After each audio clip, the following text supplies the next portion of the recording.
안녕하십니까 시청자 여러분. 자본시장 심층 취재 코너 폭물레이더 진행을 맡고 있는 이승익 기자입니다. 오늘도 한 주간의 심층적이고 분석 있는 기사로 저희 폭물레이더 방송 준비해봤습니다. 자, 오늘 이 자리에 한규미 기자 자리 나오셨습니다. 안녕하세요. 네, 안녕하세요. 네, 지난 설 명절 어떻게 잘 보내셨죠? 네, 네. 근데 이 긴 연휴를 이용을 해서 연휴 기간 올빼미 공시를 한 회사들이 이번에 특히 많이 나왔는데 유독 제약 바이오 업종 쪽에 상당히 많이 좀 이런 현상들이 나타나고 있어요. 네. 좀 어떤 내용들이게요? 네, 우선 이 올빼미 공시라는 건요. 네. 이 기업의 부정적인 사실을 공휴일이나 연휴 바로 전에 장 마감 직전 혹은 마감 후에 공시하는 걸 의미합니다. 이 기업에서 연휴 기간에 증시가 열리지 않는 틈을 타서 악재성 정보를 쏟아내는 겁니다. 또 연휴를 앞둔 시점에는 일반적으로 주식시장에 대한 관심도가 떨어지는 경향성이 있는데요. 이때 부정적인 사실을 공개해서 주가 하락폭을 조금이라도 완화하려는 겁니다. 또 주식시장에서 정규 거래 시간은 오후 3시 30분까지인데요. 하지만 기업들은 오후 6시 전까지 공시를 낼 수 있습니다. 장이 마감된 후에 부정적인 공시가 나오게 되면 주주들은 속수무책으로 당할 수밖에 없는 겁니다. 투자자들이 이슈에 대응할 시간적 여유를 확보하지 못하기 때문에 이 올빼미 공시는 주주들을 기만하는 이런 대표적인 속임수 중 하나로 꼽히고 있습니다. 네. 어쨌든 뭐 올빼미 밤에만 몰래 그 움직이는 새 종류잖아요. 네, 네. 뭐 부엉이 올빼미를 우리가 그 연상할 수가 있는데 이번에 그런 올빼미들에 해당되는 기업들이 대표적으로 어디가 있었죠? 네, 우선 이 제약 바이오 중에서는 헬릭스미스와 RP 바이오가 있었는데요.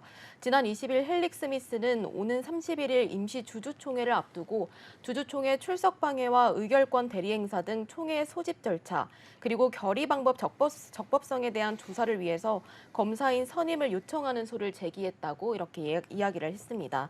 또 RP 바이오는 지난 20일 47만 2,692주의 전환 청구권이 행사됐다고 공시했습니다. 전환가액은 1,400원, 총 49억 1,600만 원 규모인 건데요. 이는 발행 주식 총수의 5.77% 규모입니다. 상장 예정일은 오는 2월 8일인데요. 이 신주 상장으로 인해서 유통 물량이 늘어나 기존 주식 가치가 희석될 수 있다는 우려가 나오고 있습니다. 지금 말씀드렸던 것처럼 이 기업들이 주가 하락을 막기 위해서 증시가 열리지 않는 사이에 이 공시하는 모습을 적지 않게 볼 수 있습니다. 자, 그렇다면 이번 설뿐만이 아니라 올빼미 공시 행태는 뭐 예전부터 주식시장이 뭐 생긴 이래로 뭐 상당히 종종 나타나는 현상들인데 또 어떤 사례들이 있었을까요?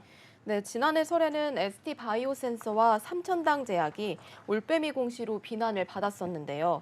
이 기업들은 연휴가 시작된 1월 29일 토요일, 하루 전인 28일 금요일에 부정적인 공시를 올렸습니다. 먼저 ST 바이오센서의 경우 소송 등의 제기 신청 사실을 지연 공시해서 이 불성실 공시법인으로 지정된 사실을 알렸습니다. 해당 기업은 공시를 통해 불성실 공시법인 지정으로 벌점이 부과됐다고 밝혔습니다. 또 해당 벌점 부과일로부터 과거 1년 이내에 누계 벌점이 15점 이상이 되는 경우 유가증권 시장 상장 규정에 의한 이 관리 종목 지정 기준에 해당될 수 있다고 언급했습니다.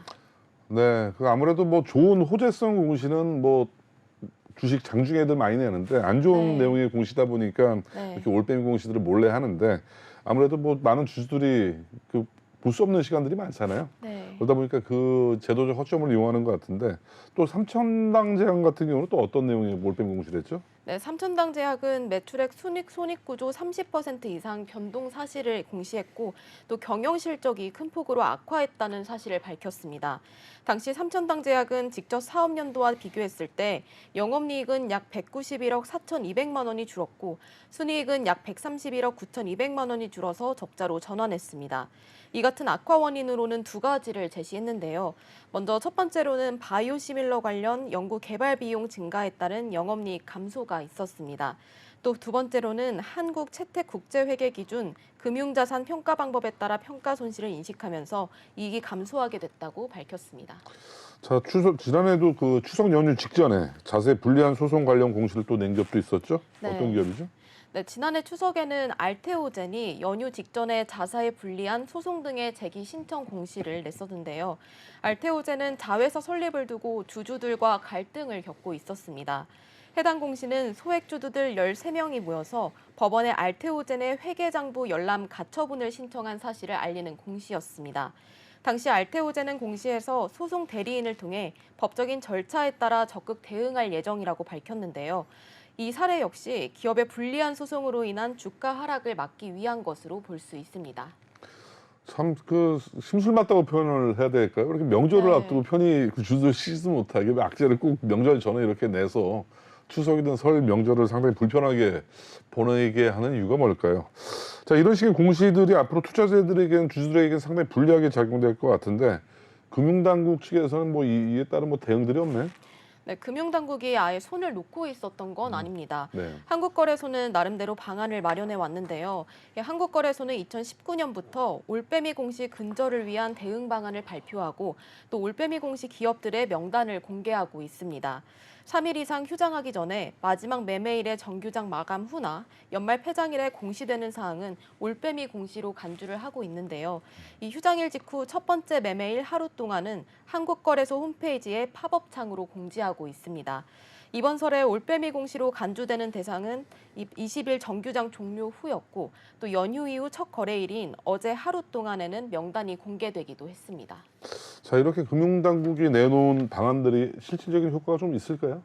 사실 전문가들 사이에서는 이 명단 공개가 실효성 있는 제재 수단이 아니다 이런 말이 많이 나오고 있는데요. 네.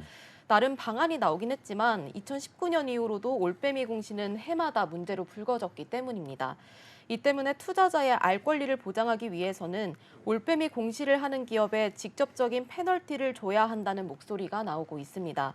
서지용 상명대학교 경영학과 교수는 명단 공개는 너무 약한 조치고 또 페널티 효과가 사실상 없는 수준이라고 했습니다. 또 불성실 공시법인에 타격이 있는 직접적인 제재 수단이 있어야 한다고 언급했습니다. 한 금융투자업계 관계자는 올빼미 공시는 규정 위반은 아니라서 제도적으로 커버할 수 있는 영역이 아니라고 하기도 했습니다. 그러면서 차라리 기관 투자자 등 시장 참여자가 올빼미 공시를 한 상장사를 억제해 나갈 수 있도록 돕는 방향의 대책이 필요하다 이렇게 말을 했습니다. 현재로서 명단 공개라는 방안을 마련해 두긴 했지만 이 올빼미 공시로 얻는 득보다 명단 공개로 얻게 되는 이 실이 더 큰지는 꼼꼼히 따져봐야 할 것 같습니다.